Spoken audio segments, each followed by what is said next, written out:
ماتھے پہ مانگ ٹیکا، کانوں میں بڑے بڑے آویزے، ناک میں ڈائمنڈ کا کوکا، گلے میں گولڈ کی مالا پہنے، ہونٹوں کو نیوڈ لپسٹک سے سجائے، وہ سرخ و سفید رنگت والی نازک اندام سی حسینہ اپنی بھاری خمدار پلکوں کو اٹھاتی گراتی۔ اس وقت دلہن کے روپ میں وہ بہت ہی الگ چھب دکھا رہی تھی۔ اس نے بہت زیادہ میک اپ نہیں کیا تھا، اسے شروع سے ہی اسکن پرابلم تھا، جس وجہ سے وہ میک اپ کا استعمال بہت کم کرتی تھی۔ بہت زیادہ سینسیٹیو اسکن تھی۔ انا نعمان غوری، اپنے نام کی طرح وہ خود بھی بہت انا پرست تھی۔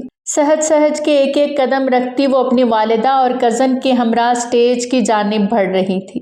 سبھی اس کے حسن کے قصیدے پڑھ رہے تھے۔ جس قدر وہ خوبصورت تھی اتنی ہی وہ مغرور بھی تھی، ماں کی اکلوتی لاڈلی بیٹی۔ آج بیاہ کے پیا دیس جا رہی تھی۔ ارسل فہام یکدم اس کے آنے پہ کھڑا ہوا۔ دونوں کو ایک جالی دار پردے کے آمنے سامنے بٹھایا گیا۔ نکاح کی سنت ادا کرنے کے لیے سب اس طرف بڑھے تھے۔ فرخندہ بیگم کی آنکھیں بھیگ گئیں۔ آج وہ شدت سے اپنے شوہر نعمان غوری کو یاد کر رہی تھی، جو 2 سال پہلے ہی ان سے بچھڑ گئے تھے۔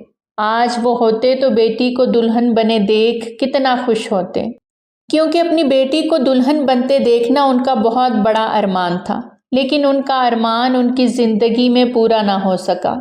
انا نعمان غوری بنت محمد نعمان غوری، آپ کا نکاح ارسل فہام ولد محمد فہام کے ساتھ 2 لاکھ سکہ راج الوقت طے پایا ہے۔ کیا آپ کو یہ نکاح قبول ہے؟ مولوی صاحب کے الفاظ جیسے ہی سب کے کانوں میں پڑے تو ہر طرف خاموشی چھا گئی۔ اس سے پہلے کہ انا قبول ہے کہتی، گولی کی آواز نے سب کو اپنی جانب متوجہ کیا۔ سب کی نظریں اس آنے والے شخص پہ جا ٹکیں، جو اکیلا ہاتھ میں پسٹل لیے ایک طرف کھڑا ان سب کو ماتھے پہ بل ڈالے دیکھ رہا تھا۔ خاندان کے 3-4 بڑے بزرگ اور مرد آگے بڑھے۔ کون ہو تم اور کیا بدتمیزی ہے یہ؟ ارسل فہام کے والد نے غصے سے پوچھا۔ وہ شخص پسٹل سے اپنا ماتھا سہلاتے ہوئے آگے بڑھا اور ان کے مقابل کھڑا ہوا۔ میں کون ہوں یہ بتانا ضروری نہیں سمجھتا؟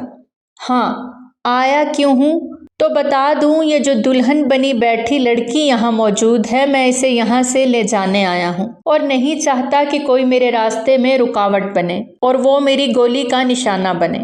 اس شخص نے اتنے آرام اور سکون سے اپنی ساری بات ان کے گوش گزار کی کہ وہاں موجود ہر کوئی اس شخص کی بات پہ شوق رہ گیا۔ تمہارا دماغ خراب ہے؟ تم ہو کون اور کس حق سے آ کے یہ سب کچھ بکواس کر رہے ہو؟ ارسل غصے سے ان کی جانب آتے اونچی آواز میں چلایا۔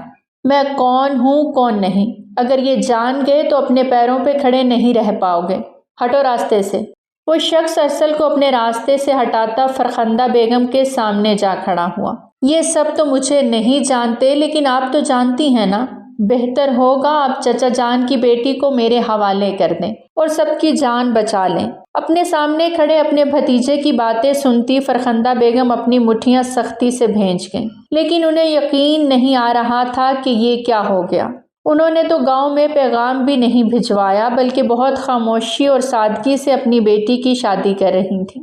پھر گاؤں میں یہ خبر کیسے پہنچ گئی؟ اور سامنے کھڑا ان کے جیٹھ کا بیٹا باسط رؤف غوری، جو انتہا کا سرپھرا اور ضدی اور ہٹ دھرم انسان تھا، جس کے لیے بات کرنے کا مطلب صرف ایک گولی ہی ہوتی تھی۔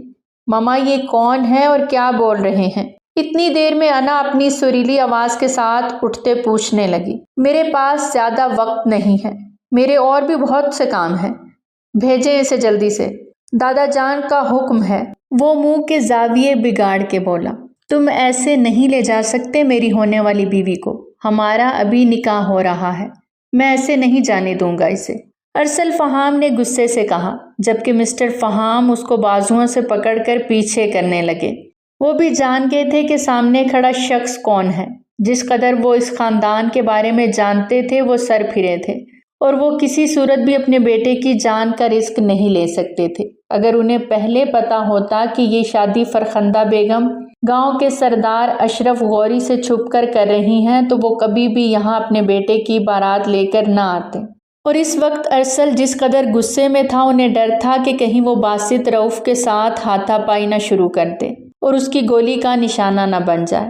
اوئے، بیچ میں نہیں بولنا، یہ ہمارا خاندانی معاملہ ہے، اس میں بولنے کی اجازت کسی غیر کو نہیں، سائڈ پہ رہو۔ باسط نے گن کے اشارے سے اسے ایک طرف ہونے کو کہا، جبکہ اس کی اتنی دیدہ دلیری پر ارسل کو شدید غصہ آیا۔ وہ اپنا ہاتھ اٹھاتا اس سے پہلے ہی فہام صاحب اسے وہاں سے پیچھے کی طرف لے گئے۔ ماما، یہ سب کیا ہو رہا ہے؟ کون ہے یہ شخص اور یہ سب کیوں کر رہا ہے؟ انا نے اپنا گھونگھٹ اٹھاتے ہوئے اپنی ماں سے پریشانی سے پوچھا، اور اس ایک پل کو باسط کی نظریں اس کی جانب اٹھیں تو وہ اپنی جگہ پر تھم سا گیا۔ یہ وہی لڑکی تھی جس کے لیے اس کے دادا جان اس کے کتنے عرصے سے منتیں کر رہے تھے کہ اس سے نکاح کر لے، اس کو اپنا کر واپس گاؤں لے کر آئے، اور وہ مسلسل انکار کرتا جا رہا تھا۔ آج اپنے انکار پر وہ تھوڑا پچھتایا۔ اتنی خوبصورت حسینہ کو وہ بنا دیکھے ٹھکرا کیسے سکتا تھا؟ نکاح کو چھوڑ کے وہ ان کی خواہش کے انا کو لے کے حویلی آؤ۔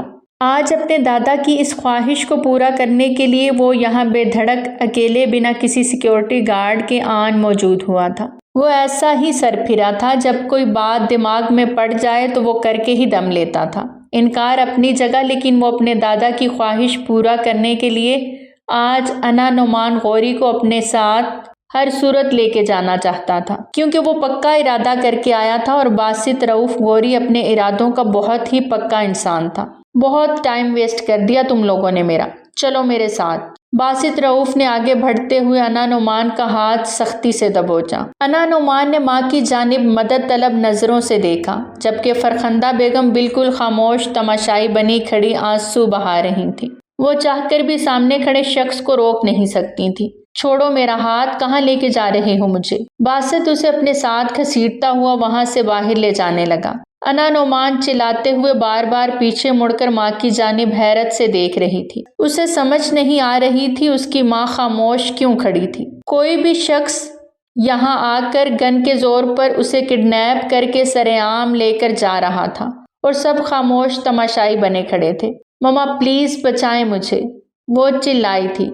اس شخص کی گرفت انتہائی سخت تھی، وہ چاہ کے بھی خود کو چھڑا نہیں پا رہی تھی، اور کوئی بھی آگے ہو کے اسے بچا نہیں پا رہا تھا، اور اس بات سے انا بری طرح پینک ہوئی تھی۔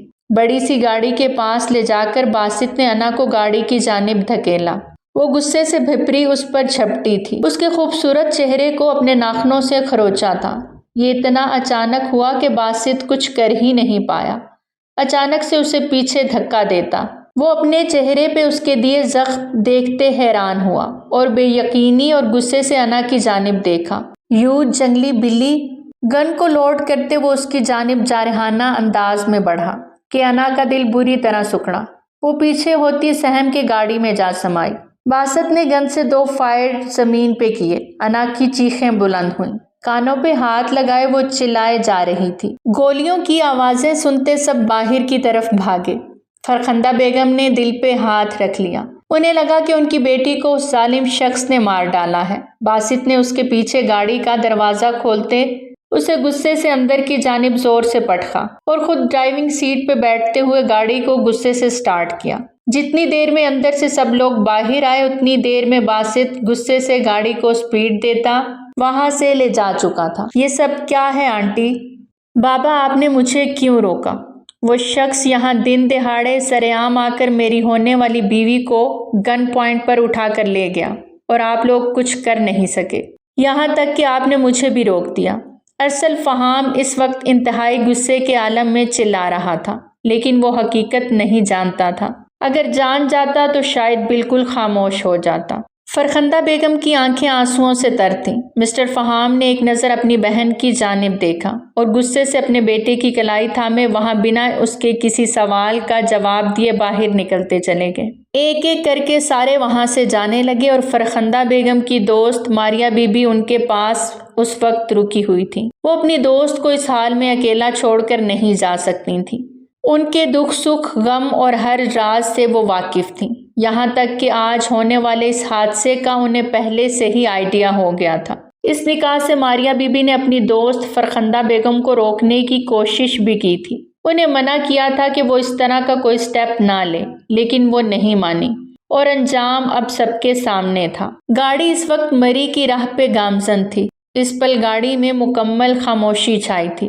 باسط رؤف خاموشی کے ساتھ گاڑی ڈرائیو کرتے ہوئے ونڈ سکرین پر نظریں جمائے ہوئے تھا۔ اس کا بس نہیں چل رہا تھا کہ وہ اڑ کر مری پہنچ جائے۔ اگر آج اس کے دادا جان کا حکم نہ ہوتا اس لڑکی کو ان تک لے کے جانے کا تو وہ کبھی بھی اسلام آباد کا رخ نہ کرتا، بلکہ اپنے چچا جان کے گھر تو بالکل بھی دیکھنا گوارا نہ کرتا۔ وہ اپنے علاقے کا سلطان، اکیلا بادشاہ سردار باسط رؤف سلطان گوری، اپنے علاقے کے لوگوں کی پنچایت لگانے والا وہ سخت گسیلا سردار مشہور تھا۔ جب سے وہ سرداری کے عہدے پر فائز ہوا تھا ہر کوئی اس سے دب کے رہنے لگا تھا۔ ابھی تک کوئی مائی کا لال پیدا نہیں ہوا تھا جو اسے زیر کر سکتا، اور اگر اسے کوئی زیر کر سکتا تھا تو وہ اس دنیا میں صرف ایک ہی انسان تھا، اس کے دادا جان اشرف سلطان غوری، جن کا ایک وقت میں جاہ و جلال دیکھنے والا تھا، لیکن اب بڑھاپے کی دہلیز پہ قدم رکھتے ان کے اندر وہ طاقت نہ بچی تھی۔ لیکن جاہ و جلال آج بھی پہلے جیسا ہی تھا۔ اسلام آباد کی حدود سے نکلتے اب وہ مری کی حدود میں داخل ہو چکے تھے۔ انا نے ماتھے پہ بل ڈالے ڈرتے ڈرتے ساتھ بیٹھے شخص کو دیکھا، جس کی شبیہ میں ایک پل کو اسے اپنے باپ کا عکس دکھائی دیا، اور وہ جو کچھ بولنے والی تھی وہیں پہ لب ایک دوسرے میں پیوست ہوئے۔ باسط اس کی نظروں کی تپش اپنے اوپر محسوس تو کر رہا تھا، لیکن بالکل خاموشی اختیار کیے وہ گاڑی کی سپیڈ کو مزید بڑھا رہا تھا کہ تبھی ایک دم سے اس کی گاڑی جھٹکا کھاتے رکی۔ انا نے بمشکل خود کو ڈیش بورڈ سے ٹکرانے سے بچایا۔ باسط نے گاڑی کو دوبارہ سٹارٹ کرنا چاہا لیکن وہ سٹارٹ نہ ہوئی۔ گاڑی سے نیچے اترتے وہ گاڑی کا بونٹ اٹھا کے چیک کرنے لگا۔ گاڑی بھی اس کی طرح گرم ہو گئی تھی۔ ایک تار کو چھوا تو اس میں سے سپارک ہوا۔ باسط نے جھٹ سے ہاتھ پیچھے کیا اور غصے سے بونٹ کو زور سے بند کیا، لیکن اگلے ہی پل اس کا چہرہ فک ہوا۔ گاڑی خالی تھی، وہاں انا نعمان نہیں تھی۔ اس نے واپس آتے گاڑی چیک کی، ارد گرد نگاہ دوڑائی لیکن وہ کہیں بھی دکھائی نہ دی۔ یہ اچانک کہاں غائب ہو گئی؟ باسط نے غصے سے دانت کچکچائے اور موبائل نکالتے کسی کو کال کرنے لگا۔ ہاں کہاں ہو تم؟ وہی ازلی غصہ۔ ٹھیک ہے ایک لوکیشن سینڈ کر رہا ہوں، فوراً گارڈز اور ڈاگز کو لے کر پہنچو۔ باسط نے کہتے ساتھ ہی کال کاٹ دی۔ یو ایڈیٹ گرل، تمہاری جرت کیسے ہوئی بھاگنے کی؟ ابھی تم سردار باسط رؤف سلطان گوری کو جانتی نہیں، ورنہ بھاگنے کا سوچتی بھی نہ۔ باسط نے غصے سے گاڑی کو ٹانگ ماری اور اپنے طرف نگاہ دوڑائی، جہاں ایک طرف بڑے بڑے پہاڑ تھے تو دوسری طرف گھنا جنگل۔ وہ لڑکی یقیناً اس جنگل کی طرف ہی بھاگی ہوگی۔ باسط اپنی گن لیتا اسے ری لوڈ کر رہا تھا کہ اسے ایک چیخ سنائی دی۔ ایک لمحے کو اس کا ہاتھ تھما، اس کا دل بھی اس کے ہاتھ کی طرح تھما تھا۔ وہ گن لیے اس چیخ کے تعاقب میں بھاگا۔ پھونک پھونک کے وہ قدم رکھتا بہت الرٹ انداز میں آگے بڑھ رہا تھا کہ اسے کسی طرف سے قدموں کی چاپ سنائی دی۔ وہ اس طرف لپکا کہ اگلے ہی پل وہ ٹھٹک کے رکا۔ ایک چیتا درخت کے نیچے کھڑا اوپر دیکھ رہا تھا۔ باسط نے درخت کے اوپر دیکھا تو اس کا دل دہل گیا۔ وہاں اوپر درخت پہ انا لٹکی ہوئی تھی۔ اس کے چہرے اور بازوؤں پہ چوٹ لگی تھی، بال بکھرے ہوئے تھے اور دوپٹہ سرے سے ہی غائب تھا۔ ڈری سہمی وہ نیچے کھڑے گراتے چیتے کو دیکھ رہی تھی۔ اس کی آنکھوں میں شدید خوف رقصاں تھا، وہ بس روئے جا رہی تھی۔ دانت پہ دانت جمائے باسط نے سر نفی میں ہلایا۔ اس سے پہلے کہ وہ اس چیتے کا نشانہ لیتا اس کے موبائل پہ کال آنے لگی، جس سے وہ چیتا الرٹ ہوتا پلٹ کے باسط کو دیکھنے لگا۔ باسط کی باز سی آنکھیں اس پہ ٹکیں۔ خطرہ بھانپتے اس نے باسط کی طرف تیزی سے بھاگتے چھلانگ لگائی۔ باسط نے خود کا بچاؤ کرتے ایک طرف جمپ کیا تو اس کے ہاتھ سے گن کہیں دور جا گری۔ چیتا پلٹ کے پھر سے وار کرنے کو تیار تھا۔ باسط بھی فوراً اٹھ کھڑا ہوا، اب وہ بھی اس چیتے کے حملے کے لیے تیار تھا۔ چیتے نے پھر سے اس پہ جمپ کی تو وہ ڈاج دیتا ایک طرف کو گرا۔ چیتا اپنا یہ وار بھی کھالی جاتا دیکھ غصے میں آ گیا۔ درخت پہ بیٹھی انا مسلسل کانپے جا رہی تھی۔ اسے لگا باسط نہیں بچے گا، چیتے نے اس کا برا حال کر دینا تھا۔ وہ بہت طاقتور جانور تھا، اس سے بچتے ہی انا درخت پہ چڑھی تھی، ورنہ جس طرح وہ اس کے پیچھے لگا تھا وہ گرتی پڑتی زخمی ہوتی۔ اگر خود کو درخت تک نہ لا پاتی تو اب تک چیتا اسے چیر پھاڑ کھا چکا ہوتا۔ چیتے نے باسط پہ جمپ کی اور اس کو پنجہ مارنے کی کوشش میں ساری طاقت لگا دی۔ دوسری جانب بھی بہادر سردار باسط رؤف سلطان گوری تھا، جس کی بہادری کے چرچے ہر سو پھیلے ہوئے تھے، اور جانوروں کو تو اس نے اپنا غلام بنایا ہوا تھا، جن میں سانپ، چیتا، بچھو اور رشین طوطے بھی تھے، اور وہ بہت اچھے سے جانتا تھا کہ چیتوں کو کیسے قابو کیا جاتا ہے۔ اس وقت بھی وہ پوری طاقت لگا رہا تھا، لیکن باسط نے اسے خاص تکنیک سے قابو کیا اور دوسری طرف اچھالا۔ چیتا بھی خود کو چھڑاتے دور جا گرا اور پھر سے اس کی جانب پیش قدمی کی کہ اسی پل باسط نے زمین پہ لیٹے پلٹ کے اس خونخوار جانور کو دیکھا۔ اسے اپنی ناک کی سیدھ میں گند دکھائی دی۔ باسط چاہتا تو اس تک پہنچ سکتا تھا، اور اس نے پورا ارادہ باندھتے گن کی جانب پیش قدمی کی، جبکہ چیتے نے اس کی جانب۔ دونوں ہی ایک دوسرے کی طرف بھاگے تھے۔ بیچ راستے میں باسط نے قلع بازی لگاتے گن اٹھائی تھی اور چیتے کے خود تک پہنچنے سے پہلے سیدھا اس کے دل پہ فائر کیا۔ مری ایک ایسا علاقہ ہے جہاں زیادہ تر چیتے اور بندر پائے جاتے ہیں، اور جو چیز آپ کو نقصان پہنچائے آپ اسے ختم کر سکتے ہیں۔ وہ خونخوار جانور پیچھے کی جانب گرتا اگلے ہی پل دم توڑ گیا۔ باسط نے گہرا سانس بھرا اور اٹھ کھڑا ہوا۔ سامنے درخت پہ بیٹھی انا حیرت سے منہ کھولے اسے دیکھے جا رہی تھی۔ اس نے کتنی مہارت اور بہادری سے چیتے کا مقابلہ کیا تھا۔ ایک پل کو وہ نہیں ڈرا تھا۔ وہ چاہتا تو اسے بھاگنے کی سزا کے طور پہ یہاں چھوڑ کے بھی جا سکتا تھا، لیکن وہ نہیں گیا۔ انا کی آنکھیں بھیگنے لگیں۔ یار کیوں پنگے لیتی ہو ہر ایک سے راہ چلتے؟ ارسل نے اپنے ساتھ چلتی انا کو گھرکتے ہوئے پوچھا۔ میں پنگے لیتی ہوں؟ اس نے میرا دوپٹہ کھینچا ہے ارسل، انا نے غصے سے کہا، اور تم نے بدلے میں اسے رکھ کے تھپڑ جڑ دیا۔ یار تھوڑا تو خیال کر لو، یہ پبلک پلیس ہے اور راہ چلتے کتوں کے منہ نہیں لگتے، اگنور کر دیتی یار۔ گزشتہ ماہ کی ارسل کی باتوں کی بازگشت انا کے کانوں میں گونجی تو وہ سختی سے آنکھیں میچ گئی۔ خود نیچے آؤ گی کہ میں اوپر آؤں لینے کے لیے؟ اچانک سے باسط کی آواز اس کی سماعت سے ٹکرائی تو وہ آنکھیں کھولتی حال میں واپس لوٹ آئی۔ مجھے درخت پہ چڑھنا آتا ہے لیکن اترنا نہیں، انا نے اپنی پریشانی اسے بتائی، جسے سنتے وہ اگلے ہی پل خود بھی درخت پہ چڑھتا۔ 2 منٹ میں اس تک پہنچ گیا تھا اور ایک ٹہنی کے سہارے اس کے مقابل کھڑا ہوا سینے پہ بازو باندھے اسے گھورنے لگا۔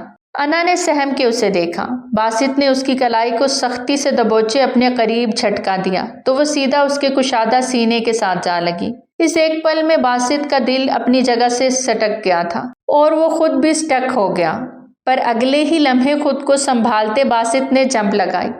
انا کو لگا وہ ہوا میں ہے اور اگلے ہی پل اس کے قدم زمین پہ تھے۔ تمہیں کیا لگا تم مجھے ایک سردار کو بے وقوف بنا کے یہاں سے نکل جاؤ گی؟ یہ میرا علاقہ ہے، سردار باسط سلطان غوری کا۔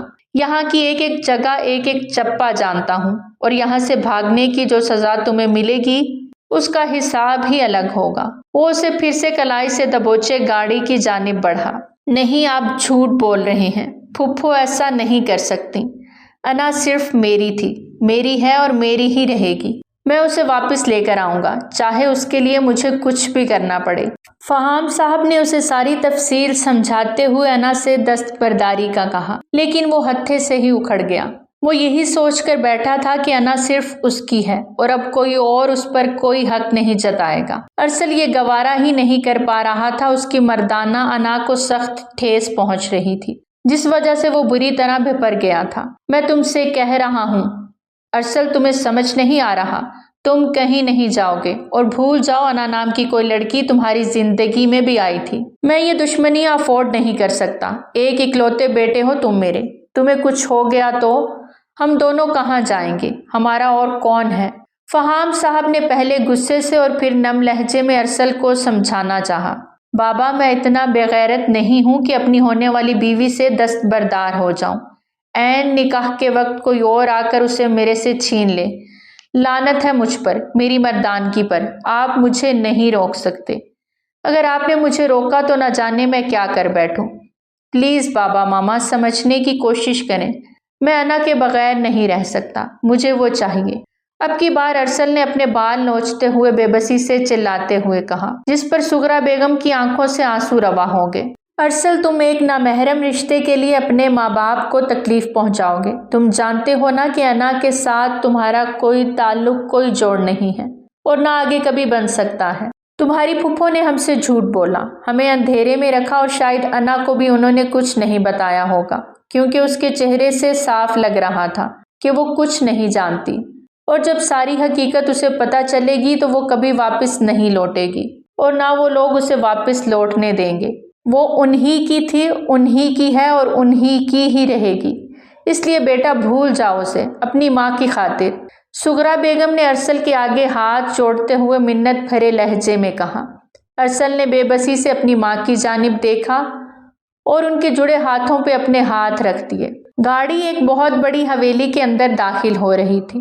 بڑے سے مین گیٹ سے گاڑی اندر داخل ہوئی تو میلوں بڑے بڑے درخت اور سبزہ زار پھیلا ہوا تھا۔ باسط اور انا جب جنگل سے نکلے تو سیکیورٹی گارڈ کی گاڑیوں نے آگے پیچھے سے ان کو کور کیا۔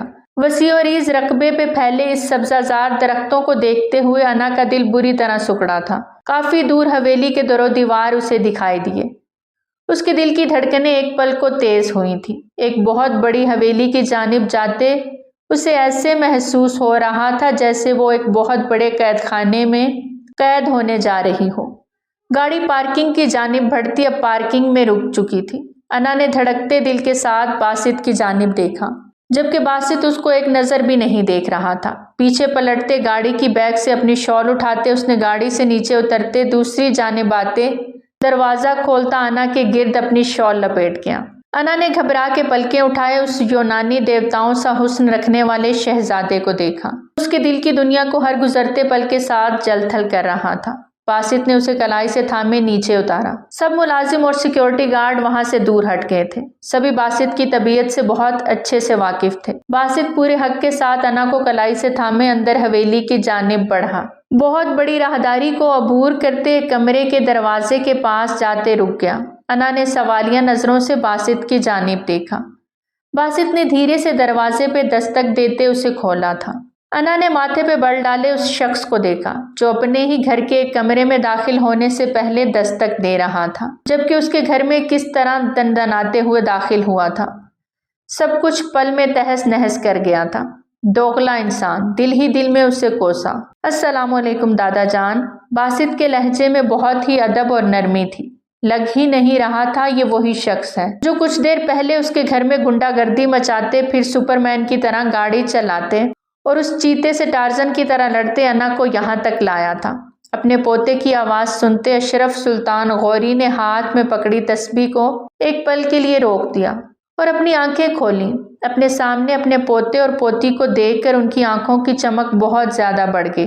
انہیں یقین تھا کہ ان کی پوتی انا نعمان کو اگر کوئی اس حویلی میں لا سکتا تھا تو وہ صرف اور صرف باسط رؤف سلطان غوری تھا، اور ان کا یقین سچ ثابت ہوا۔ دادا جان، آپ کی امانت آپ تک پہنچا دی، اب مجھے اجازت دیں۔ وہ اسپارٹ لہجے میں لیکن ادب کے دائرے میں رہتے ہوئے کہتے دروازے کی جانب پلٹا۔ ٹھہرو سلطان باسط غوری، مجھے کچھ بات کرنی ہے تم سے۔ دادا جان کا کڑکتا ہوا لہجہ سنتے وہ انہی قدموں پہ واپس پلٹا۔ یہ میری نہیں تمہاری امانت ہے باسط سلطان غوری، اور اس کی حفاظت کرنا بھی تمہاری ذمہ داری ہے۔ اشرف غوری نے ایک چٹتی نظر اپنی پوتی پہ ڈالی اور اگلے پل اپنے پوتے سے وہ کہتے اسے حیرت میں مبتلا کر گئے۔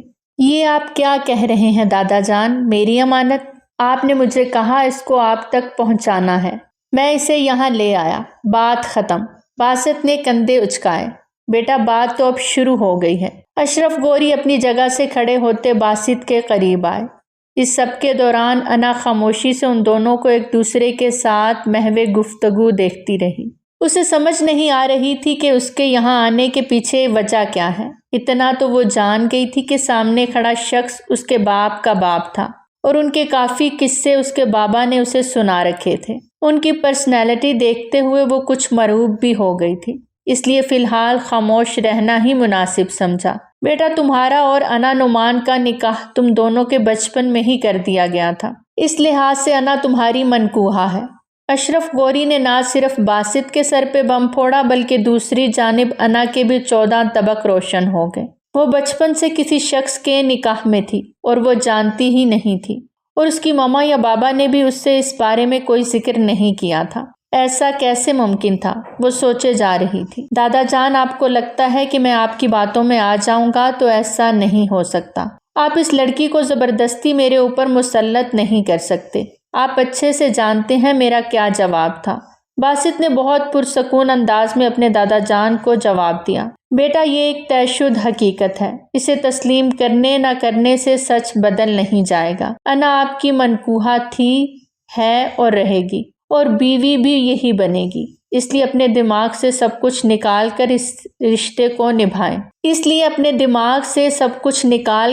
رشتے کو نبھائیں کیونکہ ہمارے خاندان میں طلاق کا رواج نہیں، اس لیے اسی میں سب کی بہتری ہے کہ تم دونوں اس رشتے کو دل و جان سے قبول کر لو۔ اشرف گوری نے اس بار دھیمے لہجے میں سمجھانا چاہا۔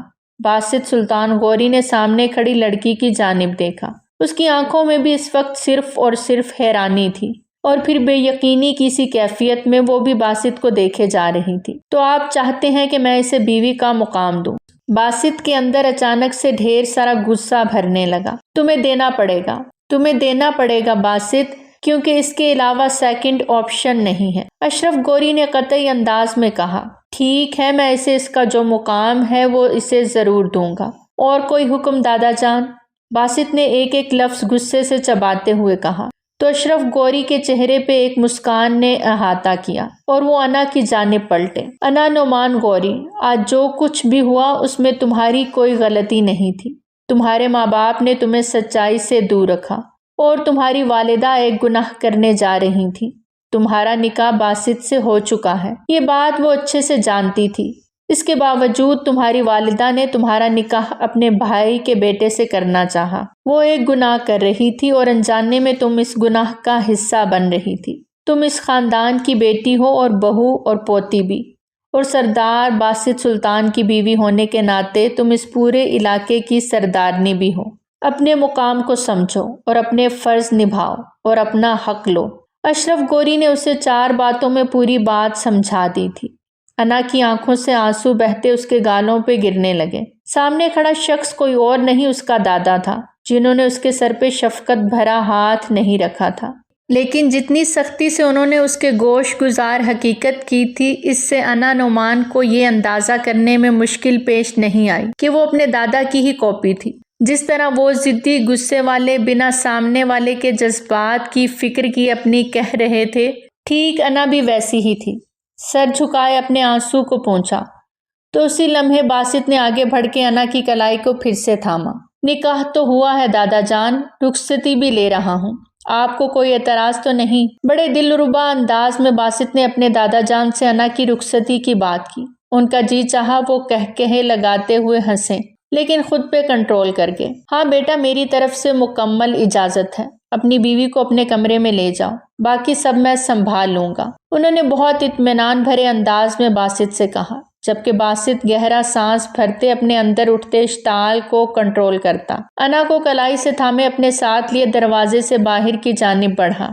اب اس کے قدم اپنے کمرے کی جانب تھے، جبکہ انا بے جان لاش کی طرح اس کے ساتھ گھسیٹتی چلی جا رہی تھی۔ اپنے کمرے میں لاتے باسط رؤف نے انا نعمان کو زور سے بستر پہ پٹکا۔ اس کے دادا جان نے اسے ڈبل کراس کیا تھا۔ ایک پل کو بھی اسے یہ بھنک نہیں پڑنے دی کہ انا نعمان اس کی منکوحہ ہے، کیونکہ وہ جانتے تھے باسط رؤف اس قدر ضدی انسان تھا کہ بنا دیکھے ضد میں آ کے وہ انا کو ڈائیورس کے پیپر بھجوا سکتا تھا۔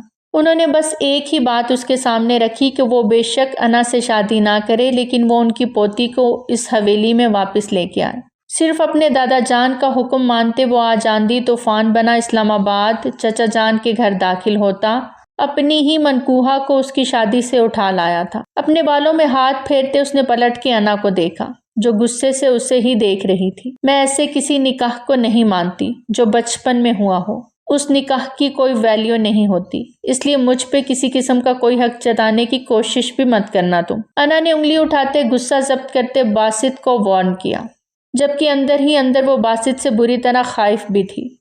باسط ماتھے پہ بل ڈالے بہت پرسکون انداز میں اس کی جانب بڑھا۔ وہ لڑکھڑا کے 2 قدم پیچھے ہٹی۔ اگر تم نے مجھے ہاتھ بھی لگایا تو میں تمہارا منہ نوچ لوں گی۔ اپنے دونوں ہاتھوں کے ناخنوں کو سامنے کرتے وہ باسط کو ڈرا رہی تھی۔ اس کے ناخن دیکھتے باسط کو اپنے چہرے پہ دیا اس کا زخم یاد آیا۔ ایک بار پھر سے اس کا دماغ بھگ سے اڑا اور آگے بڑھ کے اس کے گرد لپیٹی اپنی شال کو کھینچ کے اتارا۔ انا کا دل بے اختیار زوروں سے دھڑکا۔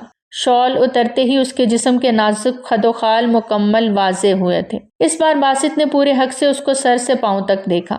باسط کی نظریں اپنے وجود کے آر پار ہوتے محسوس کرتے انا آنکھوں میں آنسو لیے اپنے سینے پہ بازو رکھتی خود کو چھپانے لگی۔ اس کی خود کو چھپانے کی یہ ادنا سی کوشش باسط کو تنزیہ مسکرانے پہ مجبور کر گئی۔ تم خود کو بہت خوبصورت سمجھتی ہو، جسے دیکھ کر سردار باسط سلطان اپنے آپ کو بھول کے تمہارے حسن کے سامنے زیر ہو جائے گا۔ وہ اپنی شال کو بستر پہ اچھالتا اس کی طرف پیش قدمی کرنے لگا۔ دور رہو، مجھے ماما کے پاس جانا ہے، وہ آنسو ضبط کرتے بولی۔ ماما؟ وہ ماما جو آج تمہیں روکنا چاہتی تو روک سکتی تھی، لیکن نہیں روکا۔ ایسی ماں کے پاس جانا چاہتی ہو؟ وہ تنزیہ بولا۔ یا اس انسان کے پاس جانا چاہتی ہو جس کو تم شوہر کے عہدے پر فائز کرنے والی تھی؟ اس کے سامنے تمہاری کلائی تھامے لے کر آیا۔ غیرت والا ہوتا تو مر جاتا یا مجھے مار دیتا۔ باسط کی غصے سے بھری گراہٹ پہ انا نے جھرجھری لیتے اسے دیکھا۔ وہ صحیح ہی تو کہہ رہا تھا، کیا کوئی بھی اسے نہیں روک سکتا تھا؟ نہ ماں میں اتنی طاقت تھی کہ بیٹی کو تحفظ دے سکتی، نہ ہونے والے شوہر میں اتنی پاور تھی کہ وہ اپنی ہونے والی بیوی کی حفاظت کر سکے۔ کسی ایک رشتے نے بھی اسے اپنے ہونے کا مان نہیں بخشا تھا۔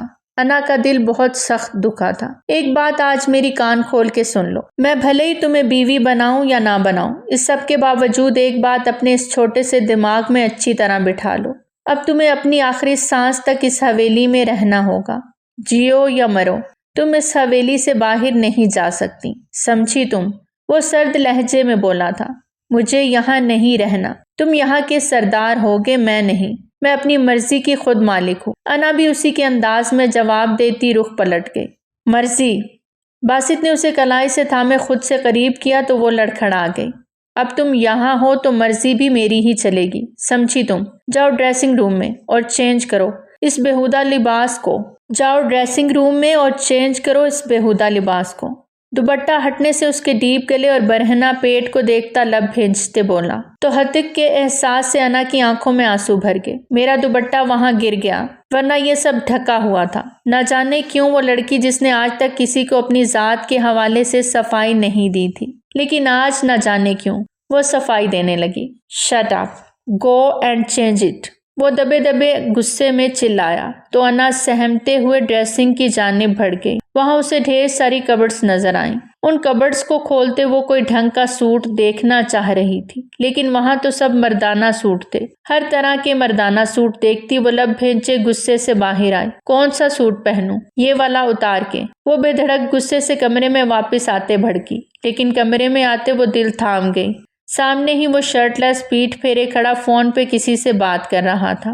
اس کے بولنے پہ وہ اس کی جانب مڑا۔ اس کا سکس پیک، چٹانی سینہ اور بھرے بھرے مسلز دیکھتے انا کا دل زوروں سے دھڑکا، کانوں سے دھواں سا نکلنے لگا۔ اس کی یوں آنکھیں پھاڑے دیکھنے پہ باسط نے ماتھے پہ بل ڈالے اسے گھورا۔ کیا مسئلہ ہے؟ وہ اسے غصے سے لتاڑتا کمرے میں بنی کبرڈ کی جانب بڑھتا وہاں سے ایک ٹی شرٹ نکالتے پہن چکا تھا۔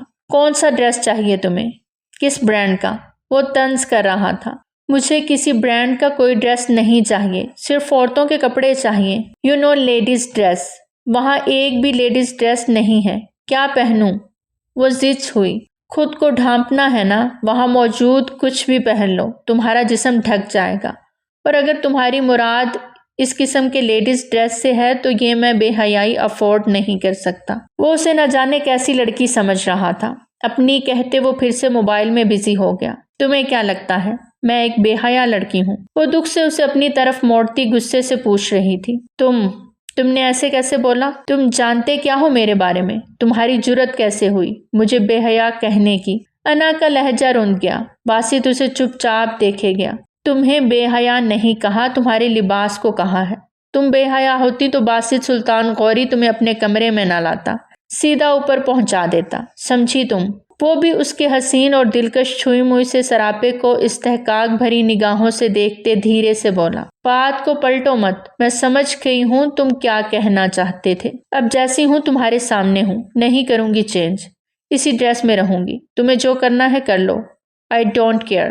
وہ تھوڑا سا اس کے قریب ہوتی قطعی انداز میں بولی۔ یہ تمہارا آخری فیصلہ ہے۔ باسط نے اپنا موبائل پاکٹ میں اڑستے انا سے تصدیق چاہی تو اس نے پورے اعتماد سے بنا ڈرے اس بات میں سر ہلا دیا۔ اسی لمحے باسط اس کے قریب ہوتا اس کی شرٹ کو درمیان سے پکڑتا 2 حصوں میں چاک کر گیا۔ انا اس کا منہ دیکھتی رہ گئی۔ یہ سب اس نے اتنا اچانک کیا کہ انا کو اسے روکنے یا خود کو بچانے کا موقع ہی نہ ملا۔ اپنے آپ کو برہنہ حالت میں دیکھتے وہ فوراً رخ پھیر گئی۔ اس کی آنکھیں آنسوؤں سے بھرنے لگیں، زبان گنگ رہ گئی۔ ابھی بھی وقت ہے، جاؤ اور ڈھکو خود کو، ورنہ مزید مجھے۔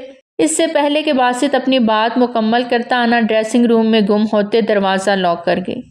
دروازے کے ساتھ لگی وہ پھوٹ پھوٹ کے رو دی۔ آئی ہیٹ یو مما، آج میرے ساتھ یہ سب کچھ صرف آپ کی وجہ سے ہو رہا ہے۔ میری اس حالت کی ذمہ دار صرف آپ ہیں، کبھی معاف نہیں کروں گی۔ وہ سسک سسک کے رو دی۔ کب تک یوں ہی بیٹھی رہو گی فرخندہ؟ اب تو اٹھ جاؤ۔ وہ صحن کے بیچوں بیچ بیٹھی تھی۔ ماریا انہیں لیے کمرے میں آتے بستر پہ بیڈ گراؤنڈ سے ٹیک لگواتے بٹھایا۔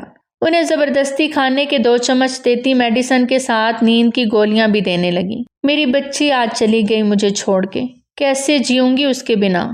تم بتاؤ نا، کیسے روکتی میں اسے؟ وہ رندھے لہجے میں بولی تو ماریا بی بی نے انہیں اپنے ساتھ لگا لیا۔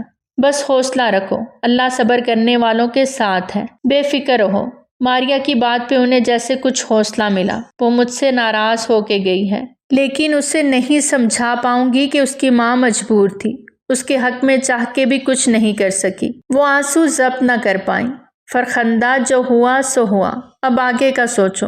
میرا نہیں خیال کہ تم نے انا کو وہاں اکیلے بھیج کے عقلمندی کی ہے۔ غلطی تم کر رہی تھی، گناہ گار ہو رہی تھی۔ نکاح کے اوپر نکاح کروانا اپنے لیے تم نے خود گڑھا کھودا ہے، کوئی اور آپشن نہیں تھا جو سیدھا بیٹی کا ارسل سے نکاح پڑھوانے چلی تھی تم۔ کچھ خدا کا خوف کرتی فرخندہ، اگر یہ نکاح نہ ہو رہا ہوتا ان کی جرت نہیں تھی کہ انا کو یہاں سے لے کے جاتے۔ اتنے عرصے سے وہ یہاں نہیں آئے، اور اب اگر آئے بھی تو انا کے نکاح کا سن کر، اوپر سے مزید غلطی کر دی اسے وہاں اکیلے بھیج کے۔ ماریا بی بی نے انہیں آئینہ دکھایا تو وہ آنکھیں میچے تڑپ کے رو دیں۔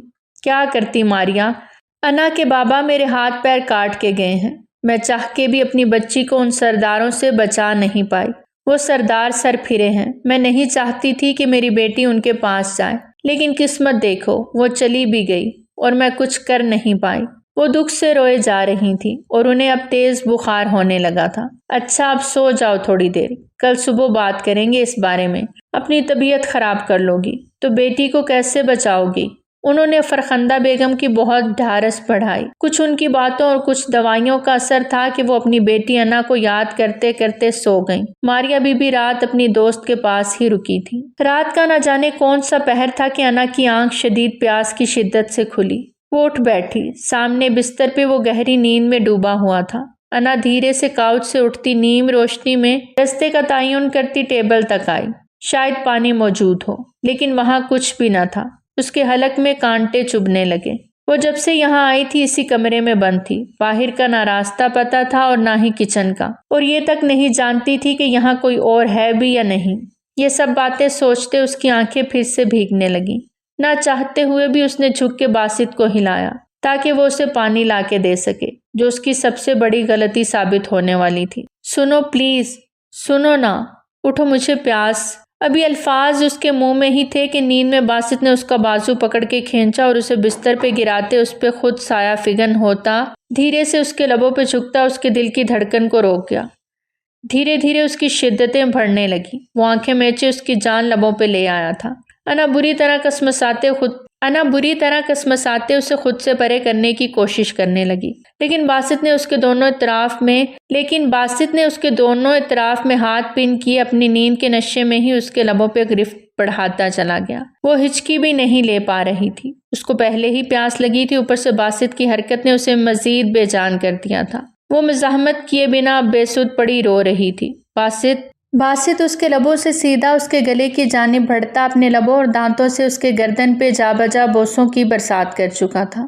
انا کے ہاتھ پیروں سے جان نکلنے لگی۔ وہ بہت شدت سے اس پہ جھکا، اس کو اپنی دسترس میں لے رہا تھا۔ اس کا ایک ایک لمس انا کی آتی جاتی سانس پہ بھاری پڑ رہا تھا۔ انا نے اس بار ہوش میں آتے پورا زور لگا کے باسط کو پیچھے دھکیلا۔ اس بار وہ آرام سے پیچھے ہوتا، اپنی آنکھیں کھول کے بہت مطمئن انداز میں انا کو دیکھنے لگا۔ دونوں کی نظروں کا تصادم ہوا۔ باسط نے ایک آنکھ ونک کرتے اسے ایسے دیکھا جیسے کہہ رہا ہو، کیسا لگا؟ تم ایک انتہائی گھٹیا انسان ہو، سامنے والے کی بے بسی کا مذاق بناتے۔ بولتے بولتے انا کی آواز روند گئی۔ گھٹیا؟ تو چلو اب گھٹیا پن دکھا ہی دیتا ہوں۔ باسط نے دھیرے سے اپنا ہاتھ اس کے شرٹ کے اندر گھسایا۔ تو وہ بے یقینی سے باسط کو دیکھنے لگی۔ اسے یقین نہیں آ رہا تھا کہ باسط اس کے ساتھ ایسا بھی کچھ کر سکتا ہے۔ رات کو کتنے غصے سے اس نے اسے بستر کی بجائے کاؤچ پہ سونے کا کہا تھا، اور اب وہ اسے بستر پہ لیے اس پہ اپنی شدتیں نچھاور کر رہا تھا۔ آنسو ٹوٹ کے تکیے میں جذب ہوئے۔ پلیز باسط مت کریں، اب کی بار وہ منت بھرے لہجے میں بولی۔ وہ جانتی تھی اس دیو ہیکل انسان کا مقابلہ وہ نہیں کر سکتی، اور پھر شرعی حیثیت سے وہ اس کو اپنی بیوی مان چکا تھا، اب اپنا حق وصول کرنے سے چکنے والا نہیں تھا۔ آج کی رات کے لیے تم بند سنور کے بیٹھی تھی نا، شادی کے لیے کسی اور شخص کے ساتھ نکاح کرنے والی تھی، اور پھر سہاگ رات بھی مناتی۔ خدا کا واسطہ ہے چپ کر جائیں۔ اس کی باتوں سے انا کا جی چاہا زمین پھٹے اور وہ اس میں سما جائے۔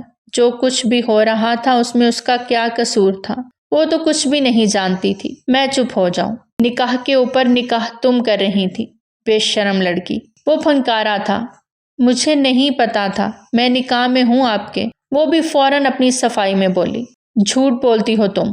وہ اس کے اوپر ہی لیٹا اس پہ خود کو حاوی کیے پھنکارا۔ مت مانو، مجھے تمہیں یقین ہی نہیں دلانا۔ وہ بھی منہ پھیر کے بولتی رو دی۔ اس کو پیاس لگی تھی اور مقابل کو شادی اور سہاگ رات کی پڑی تھی۔ باسط کے ہاتھ نے شرٹ کے اندر ہی اوپر کی جانب گردش کی تو انا اپنی سانس روکے اسے بے بسی سے دیکھنے لگی۔ وہ بے باک حرکت سے انا کو آنکھیں سختی سے میچنے پہ مجبور کر گیا۔ انا نے اپنے لبوں کو دانتوں تلے بہت سختی سے دبا لیا۔ وہ اب کچھ بھی کہنا نہیں چاہتی تھی۔ وہ اپنی ماں سے سن چکی تھی یہ خاندان کتنا ضدی خاندان ہے، وہ بھی اسی خاندان کا حصہ تھی، لیکن ان کی ضد کا مقابلہ نہیں کر سکتی تھی، اس لیے خاموشی سے باسط کو کرنے دیا جو وہ کرنا چاہتا تھا۔ وہ پھر سے اس کے لبوں پہ جھکا تھا۔ اس بار گرفت انتہائی سخت تھی۔ انا کو اپنی سانسیں اکھڑتی ہوئی محسوس ہوئیں اور اگلے ہی پل وہ اپنے ہوش و حواس کھوتی چلی گئی۔ باسط یکدم پیچھے ہٹا۔ بے ہوش وجود کو دیکھتا وہ اٹھ بیٹھا، سر نفی میں ہلاتے وہ بستر چھوڑ گیا۔ ایک چھوٹی سی لبوں پہ جسارت کی تو بے ہوش ہو گئی، اور دادا جان کی خواہش ہے 9 ماہ بعد انہیں پوتا چاہیے۔ جگ میں پانی اور 7 گلاس واپس کمرے میں لاتا کوئی یہ نہیں کہہ سکتا تھا کہ یہ سردار باسط سلطان ہے، جس نے کبھی خود اٹھ کے پانی بھی نہیں پیا تھا۔ جگ ایک طرف رکھتے وہ انا کے قریب بیٹھتا، اسے کھینچ کے اپنے سینے پہ لٹاتا۔ اس کا چہرہ تھپ تھپانے لگا، لیکن وہ اس کے سینے پہ سر پھینکے بے ہوش تھی۔ باسط نے پانی کا بھرا گلاس اس پہ انڈیل دیا۔ وہ جھٹکا کھاتے باسط کے ساتھ چپک گئی۔ اس کے یوں اپنے قریب آنے پہ باسط کی دل کی دھڑکنیں تیز ہوئیں۔ پانی، وہ بڑبڑاتی پانی مانگ رہی تھی۔ باسط نے پانی کا گلاس اس کے لبوں سے لگایا تو اس نے اپنے خشک پڑتے لبوں کو کھولا اور پانی پینے لگی جیسے کب سے پیاسی تھی۔ پانی پیتے ہی وہ پھر سے باسط کے سینے پہ سر رکھے آنکھیں موند گئی۔ باسط نے اسے دور کرنا چاہا، لیکن اس کا منموہنا چہرہ دیکھتے اس کا دل بے ایمان ہونے لگا۔ وہ اس کی تھی، اس کی بیوی، اس کے نکاح میں، وہ نکاح جو بڑوں کی مرضی سے ہوا تھا۔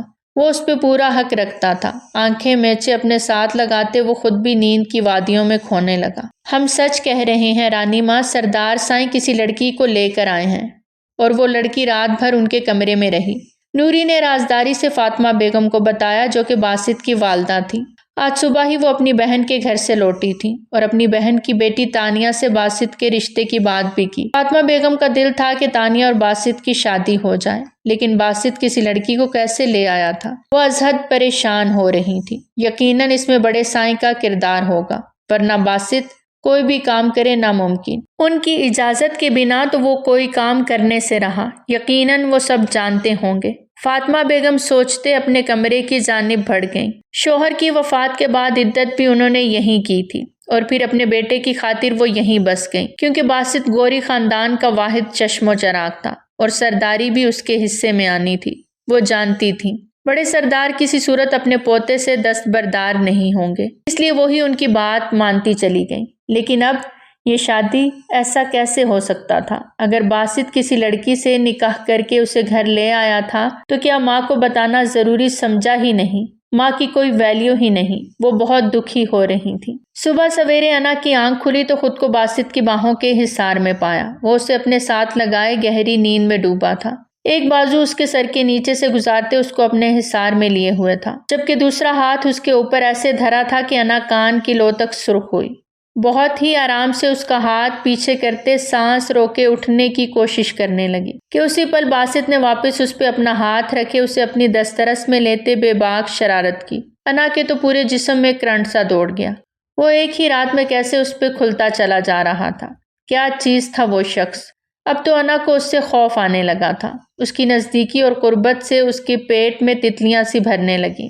اسے باسط کے چھونے سے برا نہیں لگ رہا تھا، لیکن شرم ضرور آ رہی تھی، اور شرم و حیا سے وہ دوہری ہوتی۔ اب کی بار اسے زور سے پیچھے ہٹاتی خود بستر سے کرنٹ کھا کے دور ہوئی۔ باسط نے نیند میں کروٹ لیتے رخ پھیر لیا۔ انا شکر کا کلمہ پڑھتی ایک نظر اپنی شرٹ اور ٹراؤزر کو دیکھا جس میں وہ بچی ہی لگ رہی تھی۔ رات کو اسے یہی ملا تھا پہننے کو۔ باتھ روم میں بند ہوتے وہ دروازہ لاک کر گئی۔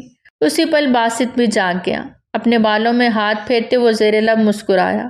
وہ انا کا شرمانہ لجانا دیکھ بھی چکا تھا اور محسوس بھی کر چکا تھا، اور اب باسط کا پورا ارادہ تھا اسے اپنا بنانے کا۔ وہ لڑکی اسے پہلی نظر میں ہی بھاگ گئی تھی۔ جب اس نے گھونگھٹ الٹا تھا، وہیں باسط جیسا مضبوط اعصاب کا مالک شخص اپنا دل پل میں ہی اس پہ ہار گیا تھا، اور پھر جب ارسل نے اس پہ اپنا حق جتانے کی کوشش کی تو اس کا جی چاہا ساری گولیاں اس شخص کے اندر اتار دے، اور جس پل وہ گاڑی سے غائب ہوئی باسط کو یوں محسوس ہوا اس کی روح اس کا ساتھ چھوڑ گئی ہو، اور اسے واپس پاتے اس چیتے کو مار گرایا، صرف اس ایک پل کے اندر اپنے اندر پنپتی محبت کی کومپل کی خاطر۔ اور جب حویلی آیا اور دادا جان نے یہ انکشاف کیا کہ وہ اس کی منکوحہ ہے تو اس کا دل خوشی سے جھوم اٹھا، ورنہ اسے سمجھ نہیں آ رہا تھا کہ جس لڑکی کو وہ بنا دیکھے ٹھکرا چکا ہے دوبارہ اس کے لیے کیسے اپنے دادا جان سے کہے۔ لیکن دادا جان نے اس کی ساری مشکل آسان کر دی تھی، اسے اس لڑکی کو سونپ دیا۔ وہ نکسک سا تیار ہوتا ڈریسنگ روم سے باہر نکلا تو دروازے پر دستک ہوئی۔ باسط نے دروازہ کھولتے ملازمہ سے شاپنگ بیگز لیتے انہیں بستر پہ ڈھیر کر دیا۔ انا باہر آتے اتنے سارے شاپنگ بیگز دیکھتے باسط کی طرف سوالیہ نظریں گاڑے کھڑی تھی۔ اپنے اندازے سے تمہارے لیے ڈریسز آرڈر کیے تھے، امید ہے تمہیں پورے ہوں گے، پھر بھی کوئی مسئلہ ہوا تو بتا دینا، سب کچھ موجود ہے۔ وہ خود پہ پرفیوم چھڑکتے اس سے ایسے بات کر رہا تھا جیسے ان میں بہت اچھی دوستی ہو۔ انا نے سر چھٹکتے ایک شاپنگ بیگ کھولا۔ نہ جانے میرے سائز کے ہیں بھی یا نہیں، وہ بڑبڑائی تھی، اور باسط کے تیز کانوں نے اس کی بڑبڑاہٹ سن لی تھی۔ سائز بالکل فٹ ہوگا تمہارے فگر کے مطابق، رات کو چیک کر چکا ہوں، پھر بھی کوئی شک ہو تو دوبارہ۔ وہ پھر سے آنکھوں میں آنکھیں ڈال کے بے باکی سے بولا۔ اس کے بے باک الفاظ سنتے انا کے پورے جسم کا خون چہرے پہ آن ٹھہرا، اور بنا کچھ کہے وہ پلٹ کے دوسرا شاپنگ بیگ دیکھنے لگی۔ اس میں خاص چیزیں دیکھ کر اس کے ہاتھ کانپے، بلکہ پورا جسم ہی کانپنے لگا۔ اسے باسط کے اس قدر بے باک ہونے کا آئیڈیا بالکل نہیں تھا۔ اس کا کپکپانا محسوس کرتے باسط زیر لب مسکرایا اور اس کے قریب جاتے رک گیا۔ سائز اس کا بھی بالکل پرفیکٹ ہوگا، آئی نو، اچھے سے چیک کر چکا ہوں۔ وہ سرگوشی کے سے انداز میں بولتا انا کی بولتی بند کرتا کمرے سے جا چکا تھا۔ اس کے جاتے ہی انا نے گہرا سانس چھوڑتے ہوا کے سپرد کیا۔ کتنی دیر وہ اس کی باتوں کے زیر اثر یوں ہی بیٹھی رہی۔ اپنے حواسوں کو درست کرتے وہ ایک سوٹ سلیکٹ کرتی، باقی سب ایک طرف رکھتی باتھ روم میں گھس گئی۔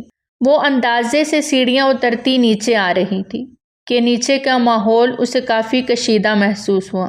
اس کے آنے پہ وہ خاموش ہو گئے۔ باسط اور اس عورت نے انا کی طرف ایک نگاہ ڈالی۔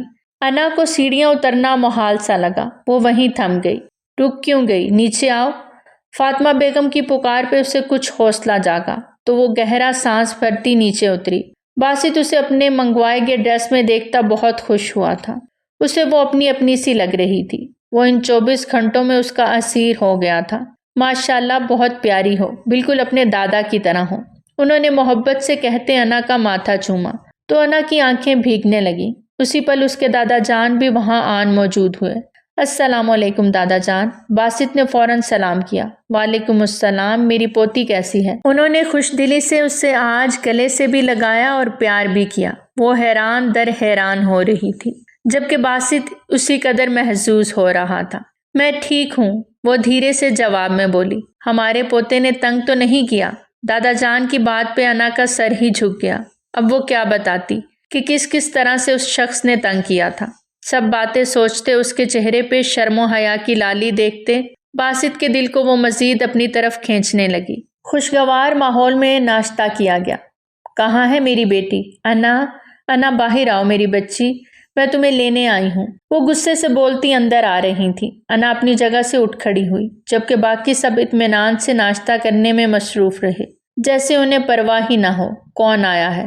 مما، انا خوشی سے ان کی جانب بڑھی۔ رات کو خود سے کیے گئے سارے وعدے عہد دم توڑ گئے اور آگے بڑھ کے ماں کے گلے لگی۔ کسی نے بھی اسے ماں سے ملنے سے نہیں روکا۔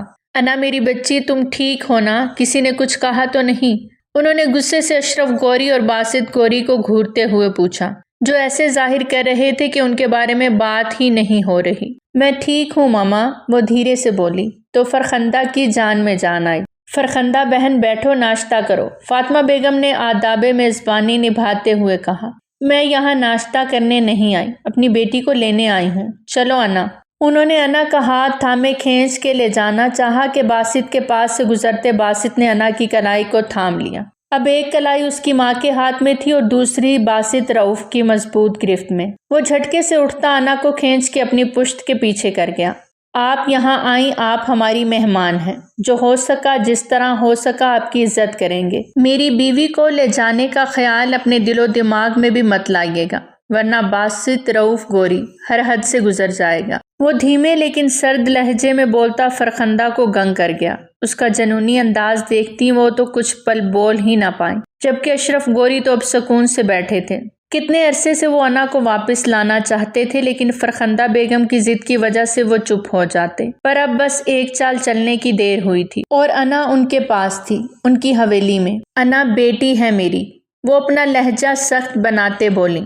اعتراض نہیں، لیکن اب وہ سردار باسط رؤف کی بیوی بھی ہے اور میرا تعلق آپ سے زیادہ گہرا ہو گیا ہے۔ وہ بھی انہی کے لہجے میں بولتا انہیں دانت کچکچانے پہ مجبور کر گیا۔ ماما آپ پلیز مت لڑیں آپس میں ٹھیک ہوں، وہ بے بسی سے بولی۔ وہ خود بھی اب باسط کے ساتھ رہنا چاہتی تھی۔ کل جس طرح اس نے اس کی جان بچائی تھی، وہ اس کے دل میں اسی لمحے اپنا مقام بنا گیا تھا، اور پھر رات کو اتنے قریب آنے کے باوجود اس نے انا کی نسوانیت کو ٹھیس نہیں پہنچائی تھی۔ چاہتا تو اپنا حق وصول کر سکتا تھا اور وہ کچھ بھی نہ کر پاتی، پر اس نے اپنا حق نہ لے کے انا کے دل کو مکمل اپنا بنا لیا تھا۔ انا تم ایک رات میں اتنا بدل گئی، سچ بتاؤ کیا ہوا تم دونوں کے بیچ؟ کہیں اس شخص نے تم سے؟ اپنی ماں کے اس قدر بے باک سوال پہ انا کا سر شرم سے جھک گیا۔ وہاں موجود باقی سب کو بھی اس سوال کی توقع نہیں تھی۔ بالکل ایسا ہی ہے جیسا آپ سوچ رہی ہیں، میری بیوی ہے اور رات میرے پاس میرے کمرے میں تھی، تو حق کیسے نہ لیتا؟ کون روک سکتا تھا مجھے؟ انا بھول گئی تھی سامنے کھڑا شخص بھی کم بے باک نہیں تھا۔ ایسے بے باکی کا مظاہرہ کرتے وہ جواب دے رہا تھا جیسے عام سی بات کر رہا ہو۔ شرم نہیں آتی ایسے بڑوں سے بات کرتے؟ فرخندہ بیگم نے اسے غصے سے ڈپٹا۔ آپ کی بات کا جواب دیا ہے، سوال کرنے کی کوئی تک نہیں بنتی۔ بیٹی سے ملے، عزت سے کھائیں پئیں اور جائیں۔ وہ اب کی بار بولتا انا کو برا لگا۔ ماما کہیں نہیں جائیں گی، وہ بھی اس خاندان کی بہو ہیں، یہاں رہ سکتی ہیں۔ انا کی بات پہ سب نے حیرت سے اسے دیکھا۔ اپنی ماں کے لیے فیصلہ لینے سے پہلے ان سے تو پوچھ لو کیا وہ راضی ہیں یہاں رہنے پہ؟ اسلام آباد جیسے شہر کو چھوڑ کے وہ مری جیسے دقیانوسی شہر میں کیوں آ کر رہنے لگی؟ اشرف گوری نے ان کے برسوں پہلے کہے الفاظ آج انہیں لوٹا دیے تھے۔ ان کی بات پہ فرخندہ پہلو بدل کے رہ گئیں۔ میں یہیں رہوں گی۔ پل میں ہی انہوں نے فیصلہ لے لیا تھا، جس پہ سبھی کے چہرے پہ دبی دبی سی مسکراہٹ ابھری۔ برسوں پہلے وہ اپنے شوہر کو لے کے اسلام آباد چلی گئی تھیں، ہر تعلق توڑ کے، اور آج اشرف گوری نے صرف ایک چال چلی اور سب سمیٹ لیا۔ وہ اب تک چپ تھے کیونکہ ان کی پوتی اعلیٰ تعلیم حاصل کر رہی تھی، لیکن جب بات اس کی شادی پہ آئی تو وہ چپ نہ رہ سکے اور اپنا جاہو جلال دکھا ہی دیا۔ شام کو دھوم دھام سے ریسیپشن کا اہتمام خود اشرف صاحب نے اپنی نگرانی میں کروایا۔ سبھی گاؤں والے رشتہ داروں نے، دوست احباب نے اس ریسیپشن میں شرکت کی۔ فرخندہ بیگم کی خواہش پہ باسط اور انا کا نکاح ایک بار پھر ہوا۔ ان کی خواہش کا احترام کرتے باسط نے دوبارہ نکاح کیا۔ وہ آج کے تھکا دینے والے دن کو سوچتی بیک گراؤنڈ کے ساتھ ٹیک لگاتے ایک پل میں ہی نیند کی وادیوں میں کھو گئی، لیکن تھوڑی دیر بعد اسے یوں محسوس ہوا وہ ہواؤں میں ہو۔ آنکھیں کھولی تو خود کو باسط کی باہوں میں پایا، جو اسے اپنی باہوں میں بھرے چلتا جا رہا تھا۔ انا نے گھبرا کے اسے دیکھا، اس کے گلے کے گرد اپنے بازوؤں کا حصار مضبوطی سے باندھا تو باسط زیر لب مسکرایا۔ اسے ایک روم میں لے جاتے وہ دروازہ کھولتے اندر داخل ہوا۔ ان پہ سرخ پھولوں کی برسات ہوئی۔ انا کے چہرے کو مسکان نے چھوا۔ وہ اسے لیے آگے بڑھتا ایک چیئر پہ بیٹھا، اسے بھی گود میں اٹھائے وہ اس کا رخ سامنے ٹیبل کی جانب کرتا اس کو خوشگوار حیرت میں ڈال گیا۔ اتنا بڑا کیک دیکھتی وہ حیران در حیران ہوئی۔ سوالیہ نظروں سے باسط کو دیکھا تو اس نے اس کے لبوں کو زور سے اپنی گرفت میں لیا۔ کیک کٹ کرو۔ اس کی ناک کے ساتھ ناک جوڑے وہ مخمور انداز میں بولا، ساتھ ہی ایک خوبصورت سی گولڈ اینڈ ڈائمنڈ چین اس کے گلے میں پہناتے اس کی گردن پہ اپنے دہکتے لب رکھے تو انا نے کانپتے ہاتھوں سے کیک کٹ کیا اور کیک کا بائٹ باسط کی جانب بڑھایا۔ باسط نے وہ انا کے منہ میں ڈالتے خود اس کے لبوں کو اپنی گرفت میں لیا اور پھر شدت سے اس کے لبوں پہ جھکتا اسے بستر پر لے جاتے اس پہ حاوی ہو گیا، اس کے اور اپنے بیچ کے سارے پردے گرا گیا۔ کمفرٹر لیتے وہ انا کے دل کو بری طرح دھڑکاتا کانپنے پر مجبور کر گیا۔ انا اپنی شرم و حیا میں اس کے سینے میں جا چھپی جبکہ وہ اپنی بے باکیوں سے اس کی جان لبوں پہ لے آیا تھا۔ دونوں ہی گہرے سانس پھڑتے ایک دوسرے کو دیکھنے لگے۔ باسط نے اس کے چہرے پہ آئے بالوں کی لٹوں کو نرمی سے پیچھے کیا، اس کے ماتھے پہ بوسہ دیتے اسے عزت بخشی۔ وہیں اس بے باک شہزادے کو دیکھتے انا ایک طرف کرتے اس کے گلے کے گرد باہیں پھیلاتے ایک مسکان دے گئے۔ تو پیارے ریڈرز، کیسی لگی آپ کو ہماری آج کی کہانی؟ کمنٹ سیکشن میں اپنی قیمتی آراء کا اظہار ضرور کریں۔ بہت جلد ملتے ہیں ایک نئی کہانی کے ساتھ، تب تک ہمیں دیجیے اجازت۔ ٹل دین ٹیک کیئر، اللہ حافظ۔